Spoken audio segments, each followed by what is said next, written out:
네, 올바른 지성이 영성의 삶을 오래 가도록 합니다. 지성은 생각하는 능력입니다. 올바로 생각하는 능력이 겸비되지 않으면 하나님과 오래 동행하는 것이 어렵습니다. 자칫 잘못하면 생각이 고착되고 고집스러운 신앙이 될 수도 있기 때문입니다. 저는 경건의 연습에 관한 설교에서 지지난주 말씀에서 경건주의 특징이 내적인 헌신과 실천이라고 말씀을 드렸습니다. 지식보다는 삶과 실천을 더 강조했다는 것을 알 수가 있습니다.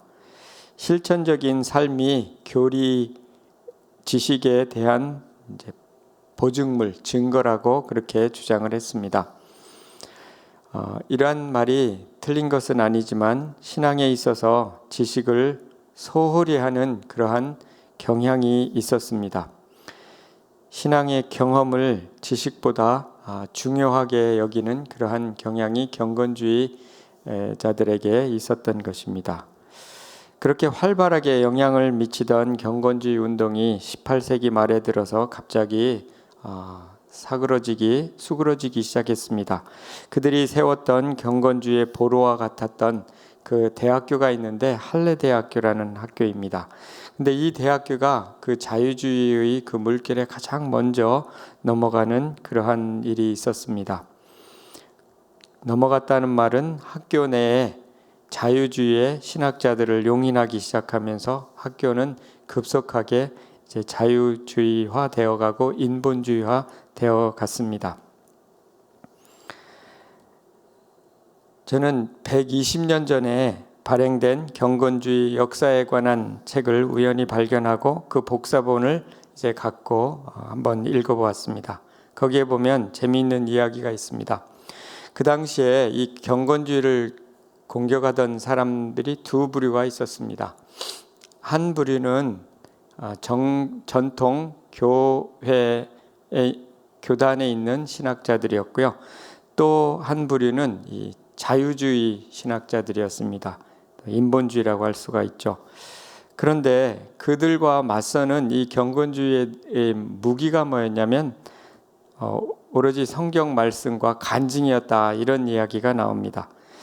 근데 여기서 알 수 있는 것은 이제 신학은 신학으로서 대처해야 된다는 그러한 부분이 있습니다. 그런데 그냥 간증과 성경 말씀으로 대처하다 결국은 이 자유주의 신학자들에 의해서 그 논리적으로 이길 수가 없었던 겁니다. 결국은 그들이 무너지게 된 원인 중에 하나도 바로 이 지성을 개발하지 않았다는 것입니다. 지성과 날카로운 이성으로 공격하는데 그것을 성경 말씀을 잘 해석해서 또 지성을 활용해서 신학적으로 대처하지 못했던 것이 그들이 실패하게 된 원인 중에 하나라는 그런 연구가 있습니다. 반면에 동시대에 신앙을 발전시켰던 신앙운동이 있었는데 그것이 바로 청교도들입니다. 그들도 순수한 신앙을 주장했고 경건한 삶을 실천하며 살았습니다. 그러나 경건주의와 달랐던 점이 하나 있는데 그것은 그들은 지성을 꾸준히 연마했다는 것입니다. 경건서적을 읽고 꾸준히 책을 발간하고 신학을 발전시켰습니다. 그들의 후예가 바로 존 오웬, 또 오스왈드 챔버스, 우리가 잘 아는 이름들이죠. 존 버년, 또 나중에 미국에 와서 조나단 에드워드, 영국의 찰스 스펄전 목사님, 이런 분들이 청교도의 그런 청교도 운동의 신학자요 목회자들이었던 것입니다. 이들은 그들의 삶도 훌륭했지만 그들의 글과 그리고 그 설교가 아주 훌륭했습니다. 지금도 조나단 에드워드는 어거스틴 이후로 가장 훌륭한 신학자라고 일컬어질 때도 있습니다. 미국의 지성을 대표하는 인물이고요. 경건주의 운동에 있던 분들이 세상과 격리된 그런 신앙을 추구한 것에 반해서 이 청교도들은 이 세상 안에서 어떻게 하나님의 영광을 드러낼 것인가를 이제 주로 연구하고 또 그걸 실천했던 것입니다. 그래서 교회와 사회를 서로 연결할 수 있었던 것입니다. 경건주의자들로부터 배우는 또 한 가지 교훈이 있는데, 이 지성을 소홀히 한 결과 변화하는 시대에 효과적으로 잘 대처하지 못했다는 것입니다. 자유주의 물결을 기독교의 지성을 가지고 판단하고 분별해서 올바른 대처 방법을 적용했더라면 무작정 자유주의에 넘어가지는 않았을까 하는 것을 교훈으로 얻게 됩니다. 이렇게 지성의 개발은 변화하는 사회 속에서 진리를 지키는 가운데 변화할 부분을 효과적으로 변화할 수 있도록 만들어줍니다.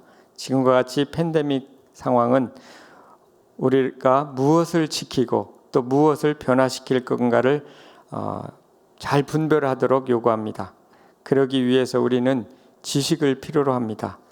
때로는 세상의 변화의 흐름도 알 필요가 있습니다. 뱀같이 지혜롭고 비둘기같이 순결하라는 말씀을 실천하기 위해 세상이 어떻게 변화가 돼가는지도 때로는 알 필요가 있는 것입니다. 지성을 개발시키기 위해서 우리는 생각의 훈련이 필요합니다. 강준민 목사님은 그 목회자 글쓰기라는 책에서 지성이란 생각하는 훈련을 통해 개발된다, 그렇게 말씀을 하셨습니다. 생각이 얼마나 중요한지, 그리고 어떻게 하면 그 생각을 개발시킬 수 있는지에 대해서 오늘 함께 나누도록 하겠습니다. 첫 번째, 지성은 영성의 기초가 된다는 것입니다. 영적인 성장은 지각을 사용한 분별력에서 옵니다. 즉 생각에서 온다는 거죠. 히브리서 5장 14절에 단단한 식물은 장성한 자의 것이니 저희는 지각을 사용함으로 연단을 받아 선악을 분별하는 자들이니라. 장성한 자라는 것은, 즉 성숙된 자라는 것은 그 지각을 사용하고 생각을 사용해서 연단을 받고 그리고 선악을 분별하는 자들이다. 먼저 장성하기 위해서는 그 지각을 사용해서 선악을 분별할 줄 알아야 된다는 것을 말씀하고 있습니다. 또 변화는 깨달음에서 옵니다. 즉 지성으로부터 온다는 거죠. 마태복음 13장 23절에 좋은 땅에 뿌리었다는 것은 말씀을 듣고 깨닫는 자니 결실하여 혹 100배, 혹 60배, 혹 30배가 되느니라. 좋은 땅에 뿌리워서 많은 열매를 맺는 비결은 듣고 그 다음에 깨닫는 것이라는 겁니다. 깨닫는 데는 그 지성이 중요한 요소가 됩니다. 올바른 생각에서 올바른 기도가 나옵니다. 올바른 생각이 기초되지 않는 기도는 미성숙한 기도입니다. 그 기도는 하나님의 임재를 온전히 경험할 수 없습니다. 자기 생각만을 따라서 하는 기도는 하나님의 응답과 하나님의 임재를 경험할 수 없다는 말입니다. 요한일서 5장 14절에 그를 향하여 우리가 가진 바 담대한 것이 이것이니 그의 뜻대로 무엇을 구하면 들으심이라. 그의 뜻이란 하나님의 생각이라고 할 수 있습니다. 하나님의 생각을 따라 기도할 때 하나님께서 들으신다는 것입니다. 오늘 본문의 말씀의 전후 문맥을 한번 보면 빌립보서 4장 6절 7절 말씀이 이제 오늘 말씀의 앞에 나오는 구절입니다. 잘 아시는 구절이죠. 아무것도 염려하지 말고 다만 모든 일에 기도와 간구로 너희 구할 것을 감사함으로 하나님께 아뢰라. 그리하면 모든 지각에 뛰어난 하나님의 평강이 그리스도 예수 안에서 너희 마음과 생각을 지키시리라. 아주 유명한 구절이죠. 다 암송하고 계시는 구절이고요. 이 구절을 우리는 기도에 관한 구절로만 알고 있습니다. 그러나 이 구절을 잘 공부해 보면 이 구절은 기도뿐만 아니라 생각이 기도와 함께 한다는 그런 교훈을 가르쳐 줍니다.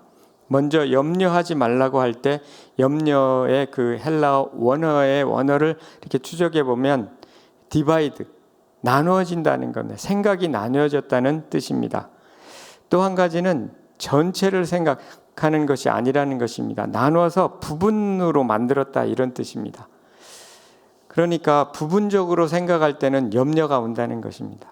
어떤 사건의 전체를 보지 못하고 전체를 생각하지 않으면 염려가 생긴다는 것입니다. 만약 전체를 볼 수 있다면 그 염려를 하지 않을 수 있다는 것입니다. 그 전체를 본다는 것이 바로 하나님의 관점으로 보는 것입니다. 그래서 우리는 염려를 없애달라는 간구를 염려를 없애달라는 간구만을 드릴 때 평강이 온다고 그 말씀은 하지 않습니다. 염려하지 말고 오직 기도와 간구로 너희 구할 것을 감사함으로 하나님께 아뢰라 그랬습니다. 간구만 가지고 평강이 온다고 하지 않고 감사가 함께 할 때 감사로 너희 구할 것을 아뢰라. 그리하면 평강을 주신다고.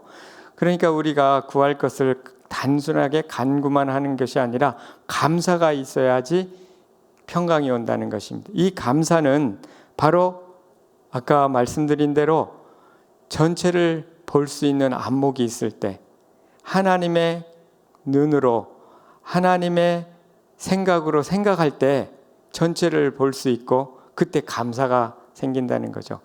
어떤 작은 것만 보면 염려가 현상만 보면 염려가 되는데 그 하나님의 전체의 경륜을 생각해보고 또 하나님의 말씀에 입각해서 그 문제를 바라보면 합력해 선을 이루시는 하나님을 알 수 있고 또 그 문제 속에 담긴 하나님의 섭리를 깨달을 수 있는 것입니다. 그때 우리는 감사하게 되는 것입니다. 그래서 단지 이 문제만 없애달라는 기도가 아니라 간구와 감사함으로 드릴 때 그때 모든 지각에 뛰어난 하나님의 평강이 그리스도 예수 안에서 너희 마음과 생각을 지키시리라 이렇게 말씀하셨습니다. 모든 지각에 뛰어난 하나님의 평강이 임할 때에는 단순한 기도가 아니라 기도에 올바른 생각이 곁들여지며 감사가 될 때 우리가 비로소 평강을 경험하게 되는 것입니다. 그런 의미로서 이 빌립보서 4장 6절 7절 말씀 속에 생각의 중요성을 담고 있다고 하는 것입니다. 그리고 이제 오늘 말씀인 사도행전 빌립보서 4장 8, 9절 말씀은 어느 면으로 그것에 대한 반복이며 또한 구체적으로 그렇다면 어떤 생각을 해야 되는지를 알려주는 구절이라고 할 수 있겠습니다.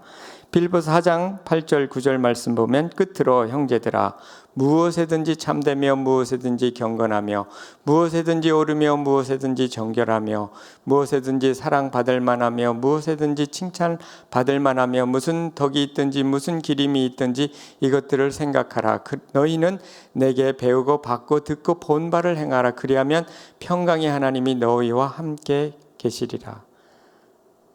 빌립보서 4장 7절에도 하나님의 평강이 임한다 그랬고 지금 9절에도 생각하고 그것을 행할 때 평강의 하나님이 함께 하신다고 반복하고 있는 것입니다. 여기에서 이제 생각에 대해서 다시 한번 강조하고 있는 것입니다. 그러니까 기도와 생각이 함께 될 때 비로소 평강의 하나님을 경험한다고 말씀하고 있는 것입니다. 사도행전 4장 8절에 빌립보서 4장 8절에서 참되다는 것은 진실되다는 거고 경건하다는 것은 존경이 있다 그런 뜻입니다. 존경할 만하다. 옳다 그러는 것은 정의롭다 하는 뜻이고요. 사랑받을 만하다는 것은 상대를 기쁘게 하며 이런 뜻입니다. 칭찬받을 만하며 하는 것은 좋은 소식을 말하며 덕이 있으면은 도덕적으로 훌륭하며 기림이 있든지는 상대방을 칭찬하고 찬양하고 감사하며 이런 뜻입니다. 그래서 이 구절을 공부해서 좀 쉽게 풀어보면 이렇습니다. 제가 한번 풀어봤는데 하나님 기뻐하시는 생각은 하나님과 사람 앞에 진실을 담고 있고 하나님과 사람에 대한 존중이 있으며 정의롭고 공평하며 동기가 깨끗하며 하나님과 사람을 기쁘게 하며 듣기에 좋은 소식을 담고 있으며 도덕적으로 훌륭하며 하나님과 사람에 대해 칭찬하고 찬양하고 감사하는 생각을 하십시오. 이렇게 바꿀 수가 있습니다. 이 생각을 보면 몇 가지 특징들이 있는데 진실되고 옳고, 그러니까 진실되다는 뜻이죠. 또 하나는 칭찬에 여러 번 칭찬의 말에 대해서 언급을 합니다. 칭찬 또는 감사, 찬양. 이와 같이 어느 면으로 의롭고 진실한 생각이어야 하며, 또 다른 하나는 칭찬과 또 감사, 이런 말을, 이런 생각을 하라고 말씀하고 있는 것입니다. 이와 같이 이와 같은 생각을 하고 또 듣고 받고 본받을 행할 때 비로소 평강의 하나님이 함께 하시는 것을 경험할 수 있다고 말씀하고 있는 것입니다. 이 생각은 하나님 말씀에 의한 생각이고, 또 하나님 말씀을 신뢰하는 데서 오는 생각입니다. 믿음의 생각이고, 그리고 염려는 부분적인 반면에 부정적인 그런 인간적인 생각에 바탕을 두는 반면에, 이 생각들은 믿음, 말씀에 의한 거고 믿음에 의한 거고, 그리고 하나님 생각에 바탕을 둔 그런 생각이다 하는 것입니다. 그때 감사가 나는 것입니다. 이와 같이 기도가 하나님 기뻐하시는 생각과 만날 때, 그때 우리는 하나님 기뻐하시는 기도를 드릴 수 있고, 그리고 평강과 하나님의 응답을 경험할 수 있다는 것을 알게 되는 것입니다. 그 생각 중에 하나가 좋은 말을 하며, 그런 뜻이 있는데 영어로는 good report입니다. 좋은 보고를 하며, 이것은 이런 생각을 기도와 연결시키면 결국은 이것은 약속입니다. 하나님의 약속을 바라보고, 그것이 바로 good report이기 때문에 하나님의 약속이 이루어질 것을 바라보고 감사하면서 하는 기도, 그걸 생각하고 하는 기도라고 할 수가 있습니다. 그래서 우리는 염려를 없애달라는 단순한 기도보다 하나님 앞에서 하나님을 생각하고 약속을 생각하고 감사를 올려드릴 때 비로소 하나님 그 기도를 기쁘게 받으신다는 것을 알 수가 있습니다. 또 한 가지는 생각이 이 기도와 함께 해야 된다는 것, 또 기초가 되어야 된다는 것도 말씀드렸고요. 또 한 가지는 생각이 변하면 인생이 변화되게 된다는 것입니다. 오늘 본문의 말씀은 모두 그 생각이 긍정적인 거라는 것을 알 수가 있습니다. 하나님과 사람에 대한 존중과 거룩함과 사랑과 감사를 담는 생각들입니다. 또한 하나님의 말씀과 믿음이 전제된 생각입니다. 부정적인 생각이 그 생각 속에 없고요. 올바른 생각의 결과가 평강, 곧 샬롬입니다. 또 하나님의 평강입니다.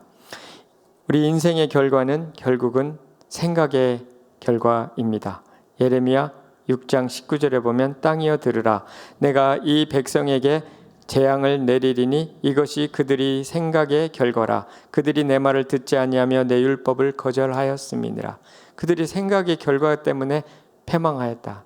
또 바꿔 말하면 그들이 생각의 결과 때문에 승리하였다. 이렇게 말할 수가 있는 것입니다. 부정적인 생각은 부정적인 감정을 만들고 부정적인 선택을 하게 하고 결국 부정적인 불행한 인생을 만듭니다. 우울증에 걸린 사람들의 공통적인 특징은 생각이 부정적인 것입니다. 부정적인 말을 하고요. 또 그렇기 때문에 잘못된 결정을 하기가 쉽습니다. 그리고 그 생각은 인생을 우울하게 만들고 불행하게 만드는 것입니다.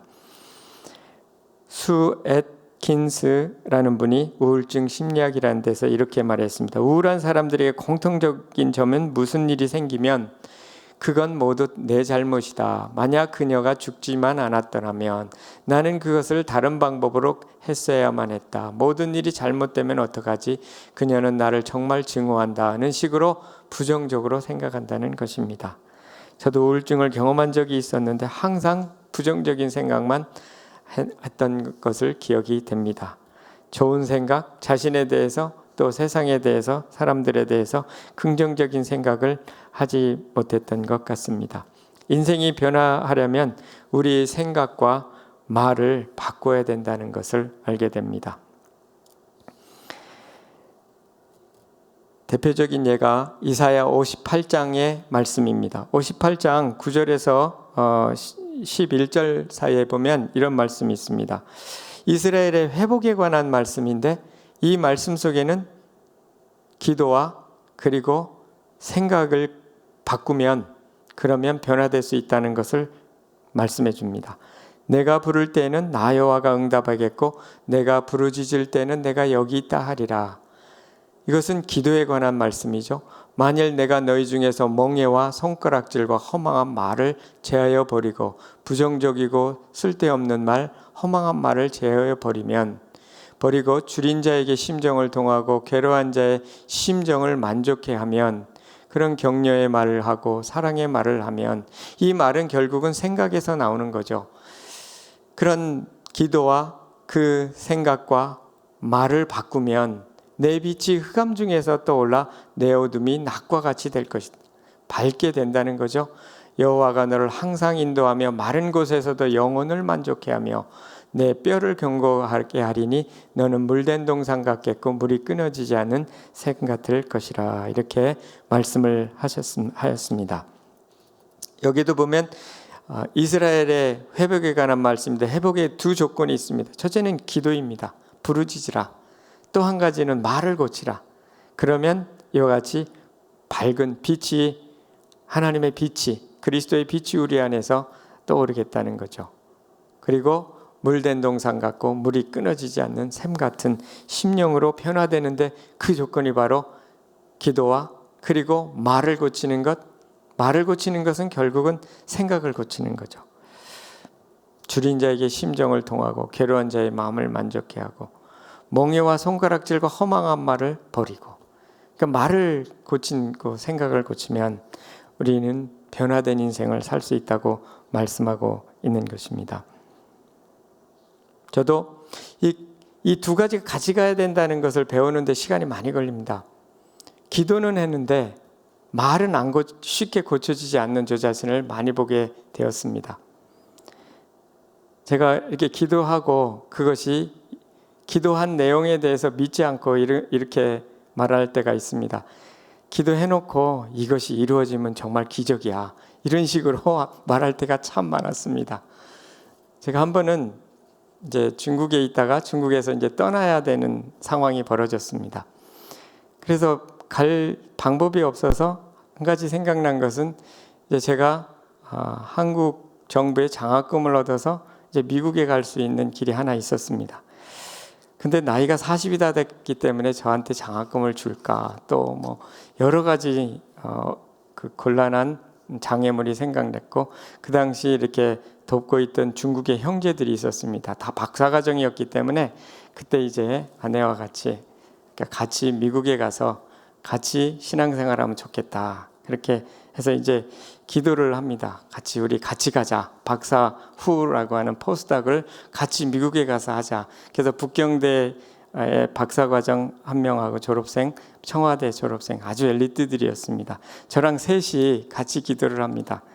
근데 기도를 해놓고 저는 뒤돌아와서 아내한테 야, 그거 되면 정말 기적이다, 기적. 그렇게 말을 한 적이 있었습니다. 근데 기도한 것과 기도한 것을 믿지 않는 거죠. 정말 제가 생각해도 이루어질 것 같지 않았습니다. 그런데 결론은 뭐냐면 셋 다 동시에 미국에 왔고, 그 중에 한 형제는 저랑 같은 학교에 이제 되었습니다. 그래서 그런 경험인데, 이 기도는 우리의 생각과 말과 같이 믿음으로 부합될 때 바로 역사가 된다고 하는 것입니다. 또 우리의 인생이 변화된다는 것입니다. 우울증에 걸린 사람들에 대한 처방도 생각을 바꾸라는 것입니다. 아까 인용한 수 애트킨스의 우울증 심리학이라는 책에 보면, 만약 우리가 생각을 바꾸어 익숙함에서 과감히 벗어나 우리의 사고와 행동 양식을 변화시켜 새로운 성장을 받아들이고 그것에 익숙해진다면 아무 문제가 없을 것이다. 만약 변화를 거부하거나 혹은 변화를 두려워하여 익숙한 것들을 고집하다 보면 우울증의 깊은 구렁텅이에 빠질 수 있다. 계속 생각의 변화를 가져오지 않고 거부하면 계속 그 어둠의 구렁텅이에 오랫동안 이제 빠지게 된다는 것입니다. 생각을 변화시키면 그 인생이 변화된다는 것입니다. 또 한 가지는 생각을 다르게 하면 사랑을 또 배우게 된다는 것입니다. 고린도전서 13장 5절에 무례히 행하지 아니하며 자기 유익을 구하지 아니하며 성내지 아니하며 악한 것을 생각하지 아니하며 사랑이 무엇이냐 하는 것을 말씀하는 거죠. 여기에서 악한 것을 생각지 아니한다는 이 말은 영어 표현에 보면은 그 상대방의 잘못을 오래 레코드 하지 않는다 이런 뜻입니다. 상대방의 잘못을 오래 마음에 품고 있지 않는다 이런 뜻입니다. 그리고 진리와 함께 기뻐하며 상대방이 잘하는 것, 상대방이 진리와 함께 행하는 것, 이것을 보고 기뻐하고 그것을 생각한다 이런 것입니다. 그러니까 사람 안에는 안 좋은 것도 있고 좋은 것도 있는데 그 상대방이 안 좋은 것을 계속 보면 그것이 사랑이 되지 않는다는 것입니다. 옛날에 잘못했던 그것을 계속 초점 맞추면 사랑할 수 없다는 것입니다. 대신 그 안에 있는 성령님과 그 안에 함께하는 예수님, 그리고 진리와 함께 행했던 것들을 보면, 그 가능성을 보면 사랑할 수 있다는 것을 말씀해 주고 있습니다. 이와 같이 사랑에 있어서도 생각이 매우 중요하다는 것을 알 수가 있습니다. 이제 두 번째로 이 지성은 생각하는 습관을 통해서 개발할 수 있다는 것입니다. 빌립보서 4장 8절 아까 읽어드린 말씀은 인간적인 생각에서 하나님 중심의 생각으로 바꾸라는 명령입니다. 염려와 두려움에 가득한 생각에서 벗어나서 기쁨과 평강을 가져오는 하나님 중심적인 생각으로 바꾸라는 말씀입니다. 이스라엘에게 있어서 광야는 생각을 바꾸는 장소였습니다. 가나안 정탐꾼들이 생각은 이스라엘 대다수의 생각과 같았습니다. 12정탐꾼이 가서 그 중에 여호수아와 갈렙은 믿음으로 말했죠. 능히 우리가 취할 수 있다. 근데 나머지 10은 돌아와서 우리는 마치 메뚜기 같고 그들은 너무 장대하고 우리는 이길 수 없다. 그렇게 부정적인 보고를 했습니다. 아까 제가 빌립보서 4장 8절 중에 good report, 좋은 이야기를 하지 않고 부정적인 이야기를 했던 것입니다. 그래서 하나님께서 그들의 생각을 바꾸기 위해서, 그 부정적인 생각을 바꾸기 위해서 40년간 그냥 들어갈 수도 있었던 가나안 땅을 40년간 광야 생활을 해야 했던 것입니다. 이와 같이 생각을 바꾸는데 많은 시간이 걸린다 하는 것입니다. 그들은 민족적으로 40년이 걸려서 가나안 땅으로 비로소 들어갈 수 있던 것입니다. 오래 걸린다는 것을 알 수 있고, 이것은 습관을 바꾸지 않으면 바꿀 수 없다는 것을 알게 되는 것입니다. 저도 우울증을 경험했다고 그랬는데 예수님 믿기 바로 전입니다. 그 증상은 이제 많이 해결이 됐는데 지금 돌아보면은 예수님 믿고 후에 지금까지 한 30년을 꾸준히 이 부정적인 생각이 조금씩 변화되었다는 것을 알 수가 있습니다. 정말 오래 걸리는구나. 내 안에 있는 그 부정적인 생각이 바뀌는데 참 오래 걸리는구나 하는 것을 배우게 됩니다. 이스라엘 사람들이 광야에서 40년 걸린 것만큼 우리도 일평생 걸려야 되는 문제이기도 하고, 그리고 이것도 1, 2년 걸리기보다는 오랜 시간, 계속 진보는 하지만 많은 시간이 참 필요하구나. 그래서 올바로 생각하는 이 습관을 기르는 것이 참 중요하다는 것을 배우게 됩니다. 어떻게 이런 습관들을 우리가 개발을 할 수 있을까요? 첫 번째는 하나님의 말씀을 가까이 하는 습관입니다. 신명기 17장 18절에서 20절, 그가 왕위에 오르거든 이 율법서의 등사본을 레위 사람 제사장 앞에서 책에 기록하여 평생에 자기 옆에 두고 읽어. 여기 보면은 책에 기록하여, 등사본을 책에 기록하라는 것은 필사하라는 뜻입니다. 이 필사에 대한 구절은 이 신명기 17장에서 나오는 구절입니다. 즉 율법서를 필사해서 자기 평생에 옆에 두고 읽으라는 것입니다. 그러면 그렇게 하여 여호와 경외를 배우며 율법의 모든 말과 규례를 지켜 행할 것이라. 그리하면 그의 마음이 그의 형제 위에 교만하지 아니하고 이 명령에서 떠나 좌로나 우로나 치우치지 아니하리니 이스라엘 중에서 그와 그의 자손이 왕위에 있는 날이 장구하리라. 평생에 옆에 두고 먼저는 그것을 필사해서, 실제 그렇게 필사해서까지 성경을 읽기는 쉽지는 않습니다. 최근에 저희 공동체 싱글 자매님들이 이제 필사를 이제 시작했다고 저한테 필사하는 책을 보여주었는데요. 실제 이렇게 필사하면서 은혜가 많다 그럽니다. 저는 아직 필사는 못 해봤습니다. 아무튼 평생에 옆에 두고 읽어서 하나님 경외하를 배우라고 말씀하고 있습니다. 하나님 말씀을 늘 가까이 하라는 말씀입니다. 그때 우리는 마음이 교만해지지 않고 늘 겸손을 유지하며 살아갈 수 있다. 우리의 생각을 높이 하지 않고 또 겸손을 유지하면서 살 수 있고, 그 왕인 경우 왕에게 주신 말씀인데 왕 위에 있는 날이 장구하리라. 즉 끝까지 하나님 앞에 쓰임받고 하나님과 동행할 수 있는 비결은 뭐냐면 하나님 말씀을 늘 옆에 두고 읽는 것입니다. 지금 저희 교회는 각 목장마다 또 각 그룹마다 성경 읽기를 참 아주 열심히들 하고 계신 것을 봅니다.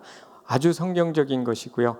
그 성경에 대한 투자는 결코 손해가 되지 않고 일평생에 걸쳐서 우리의 생각을 바꾸는데 큰 도움이 되리라고 믿습니다. 두 번째는 독서의 습관입니다. 다니엘서 9장 1, 2절, 메대 족속 아하수에로의 아들 다리오가 갈대아 나라 왕으로 세움을 받던 첫 해 곧 그 통치 원년에 나 다니엘이 책을 통해 여호와께서 말씀으로 선지자 에레미야에게 알려주신 그 연수를 깨달았나니 곧 예루살렘의 황폐함이 70년 만에 그치리라 하신 것이니라. 다니엘이 80대 중반이 다 되어서 그가 책을 통해서 이제 바벨론의 포로가 된 지 70년 만이라는 것을 깨닫고 이제 돌아갈 해가 되었다는 것을 깨닫습니다. 여기에서 보면 아마 그 책은 에레미야의 성경책이라고 생각이 되는데 책이라고 표현했습니다. 성경이면 성경이고 율법서라고 했을 텐데 책이라고 표현한 이유가 있지 않을까.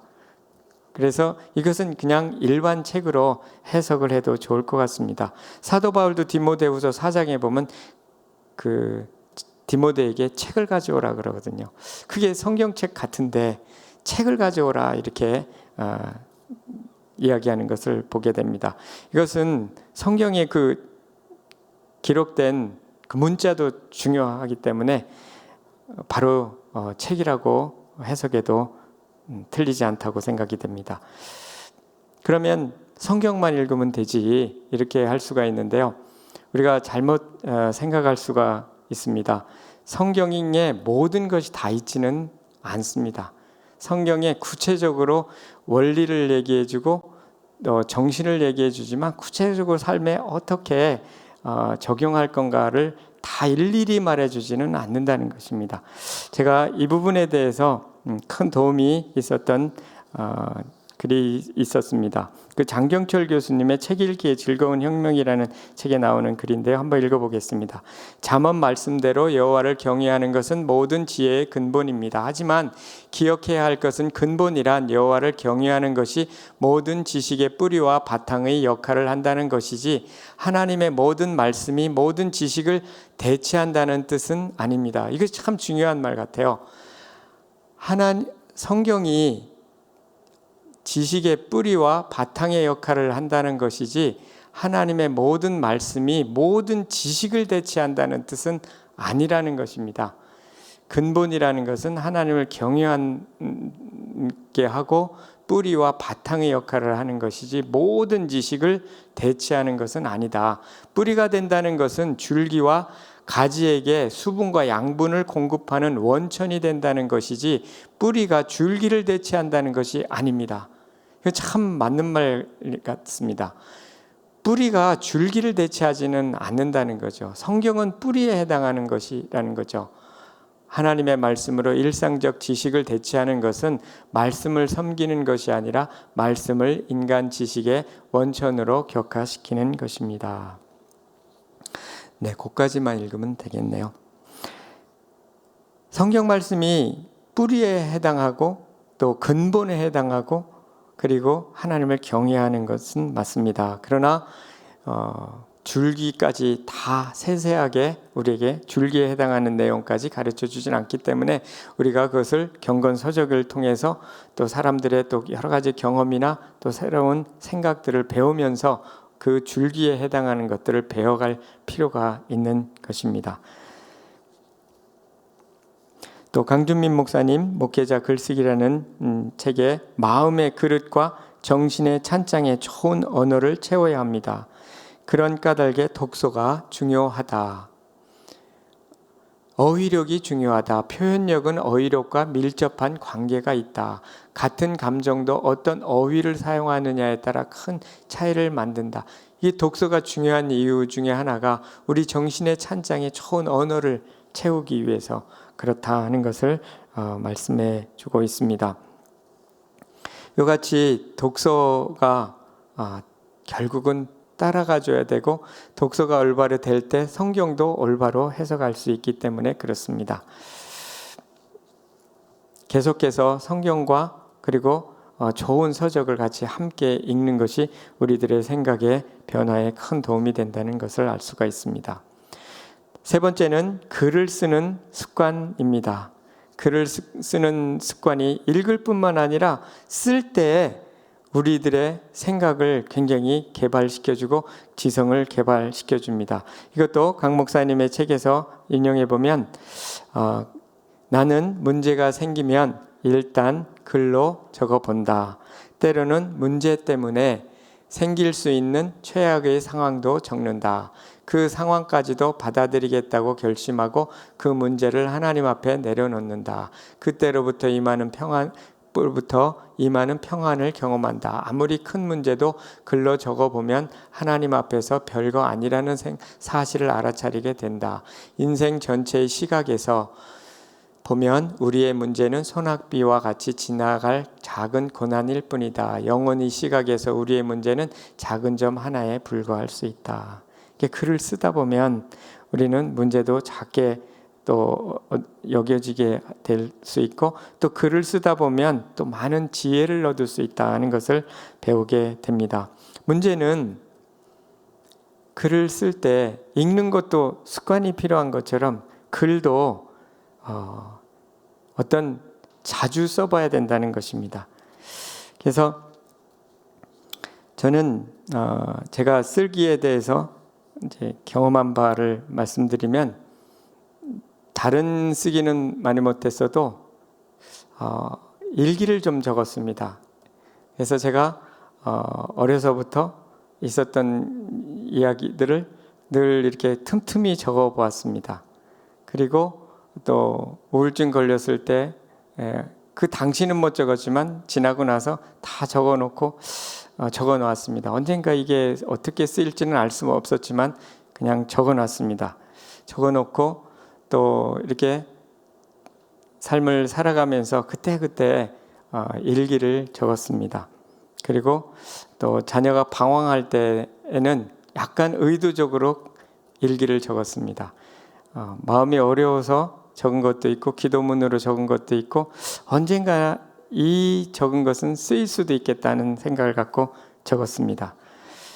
결국은 제가 두 번째 책을 내는 데는 그 일기를 그냥 모아서 조금 말 바꿔갖고 낸 책이 두 번째 책입니다.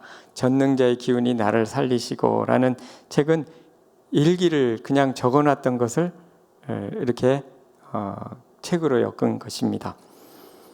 그 책이 많이 팔리지는 않았지만 또 읽은 분들은 많이 또 은혜를 받았다고는 이야기를 많이 해주었습니다.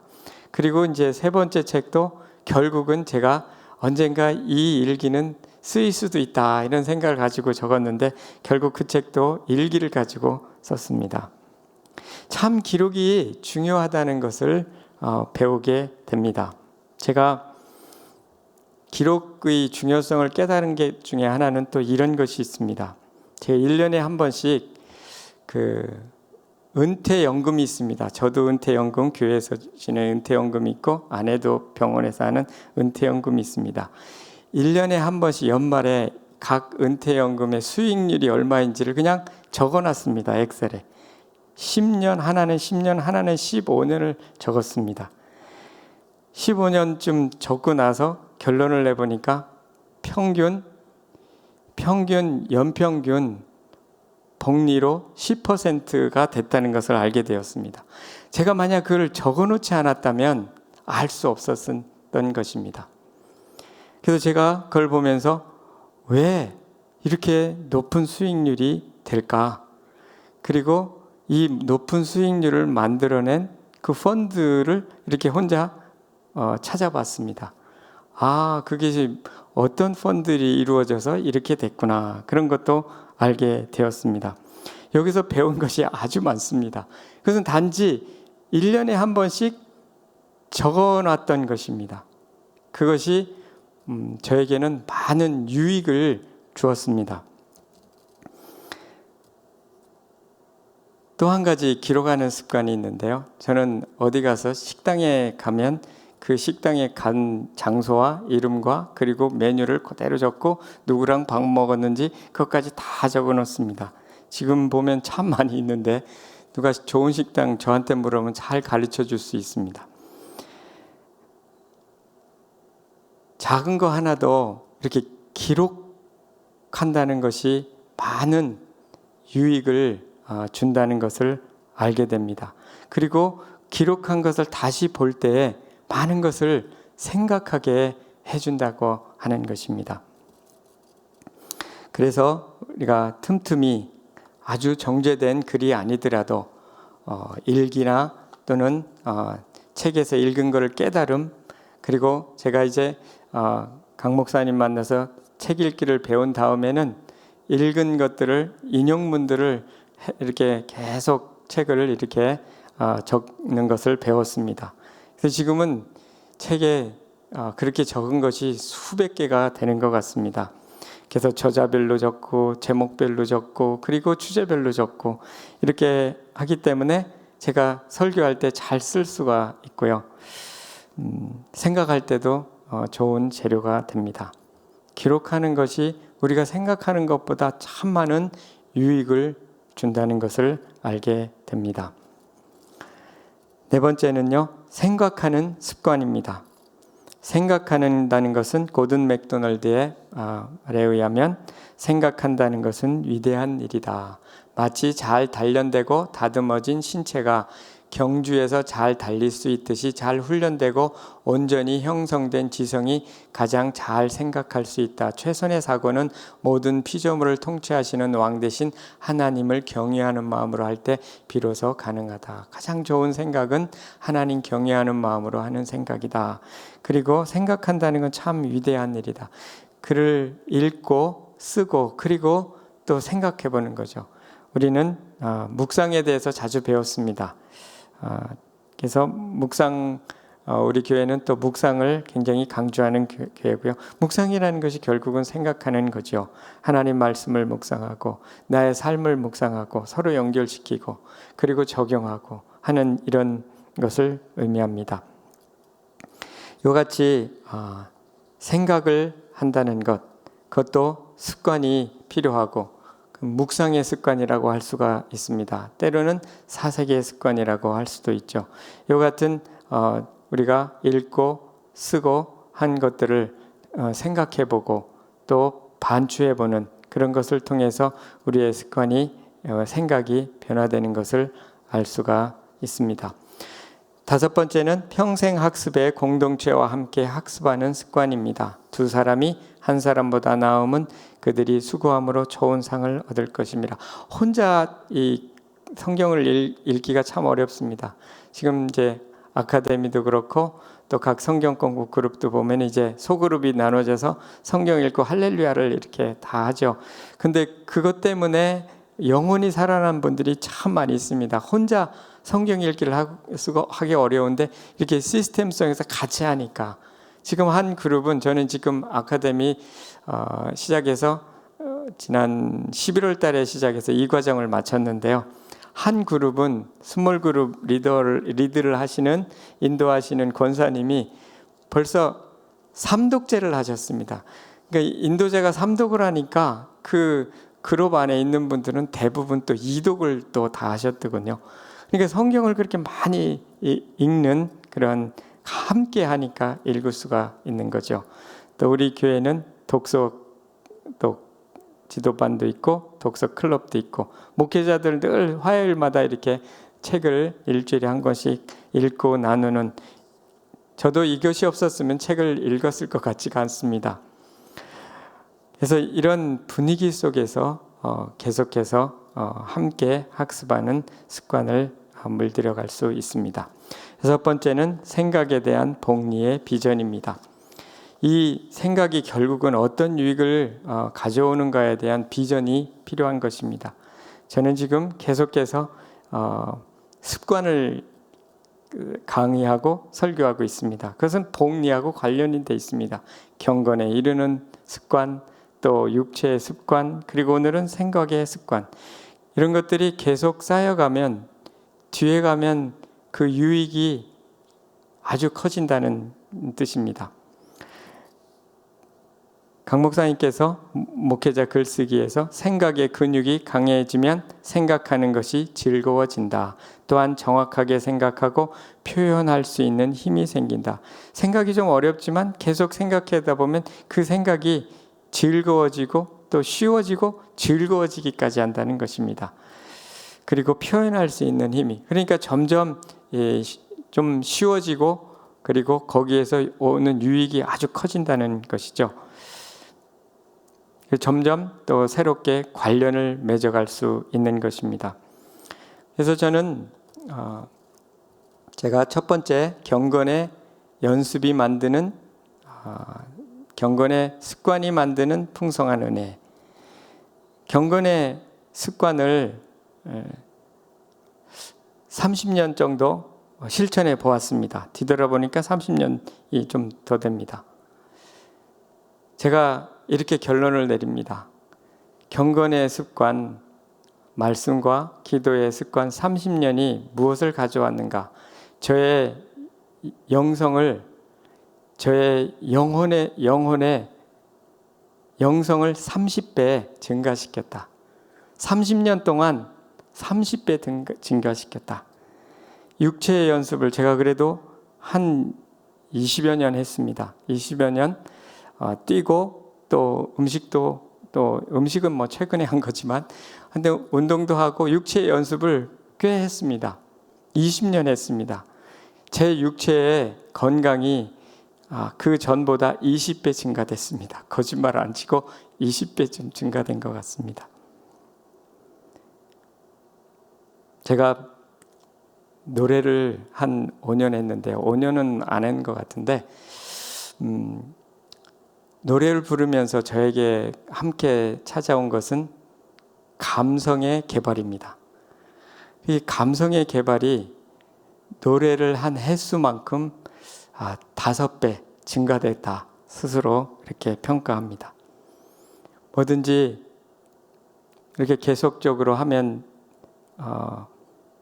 아주 열매를 풍성하게 맺는데요. 생각하는 습관은 제가 미국에 와서 이제 강 목사님 만나고 책을 읽기, 그 전에도 읽었는데 대충 수학책 그런 거 읽었지 이런 책을 많이 안 읽었거든요. 그런데 17년 됐습니다. 2004년도에 제가 강 목사님 만났고 지금 이제 2021년이니까 17년 됐는데 제 지성이 17배 개발되었습니다. 거의 맞는다는 생각이 듭니다. 이와 같이 뭔가 꾸준히 드려질 때 그 열매가 10배, 20배, 30배 이렇게 된다는 것입니다. 정말 10배, 20배, 30배 증가되는 것은 굉장히 어렵습니다. 그 계산을 한번 해보면 쉬운 것이 아닙니다. 투자한 원금에 대해서 그 결과가 얼마인가 이런 거 계산을 해보면 그거 굉장히 어렵습니다. 이와 같이 어떤 좋은 것을 영원에 대한 투자, 또 유익한 것에 대한 투자는 시간을 많이 필요로 되고 일관성을 필요로 하고 습관을 필요로 한다는 것을 알게 됩니다. 이와 같이 생각하는 습관도 꾸준히 읽고 그리고 또 쓰고 또 생각하고 하는 이러한 연습과 습관을 통해서 개발된다는 것을 우리는 배우게 됩니다. 결국은 모든 생각을 그리스도께 복종시키는 습관을 가질 필요가 있습니다. 고린도후서 10장 4, 5절에 보면 우리의 싸우는 무기는 육신에 속한 것이 아니요 오직 어떠한 견고한 진도 무너뜨리는 하나님의 능력이라. 모든 이론을 무너뜨리며 하나님 아는 것을 대적하여 높아진 것을 다 무너뜨리고 모든 생각을 사로잡아 그리스도에게 복종하게 하니. 모든 생각을 그리스도에게 복종하게 하라는 것입니다. 아까 장경철 교수님의 그 예화에 보면 모든 줄기와 가지들이 뿌리에 의해서 지탱되듯이 세상의 모든 지식들은 뿌리가 되는 하나님의 말씀에 의하여 관통되어야 합니다. 그래서 세상의 지식도 다 필요한데요. 뿌리가 되는 그 말씀에 의해서 관통되고 그 말씀에 의해서 분별되고 평가될 필요가 있다는 것입니다. 그때 그 생각들이 정말 우리에게 유익을 주는 그런 생각이요 또 하나님 기뻐하시는 생각이 된다는 것입니다. 이와 같이 우리의 생각하는 습관을 계속 기르면 하나님 기뻐하시는 그러한 생각을 하게 되고 우리의 기도 생활과 우리의 영성이 더욱더 풍성해질 수 있다는 것을 알게 됩니다. 계속해서 이와 같은 생각하는 습관을 통해서 하나님의 은혜를 풍성히 누리는 여러분 되시기를 소원합니다. 기도하겠습니다. 하나님 아버지 감사합니다. 우리들에게 또 지각을 주셨습니다. 하나님의 것들을 분별하며 하나님 말씀을 또 깨닫고 분별하며 또 그것을 사용하고 또 지성을 개발해서 하나님을 더욱더 알도록 말씀하십니다. 모든 생각을 사로잡아 그리스도께 복종할 수 있도록 도와주시기를 원합니다. 하나님 아버지, 이러한 생각을 계속해서 개발할 수 있도록 지성을 개발할 수 있도록 하나님 도와주시고 인도해 주시고 이것을 통해서 더욱더 하나님을 알아갈 수 있도록 은혜를 주시기를 간절히 소원합니다. 30배, 60배, 100배의 열매를 풍성히 맺는 우리 모두가 되도록 도우시고 인도하여 주시옵소서. 감사하며 예수님 이름으로 기도합니다. 아멘.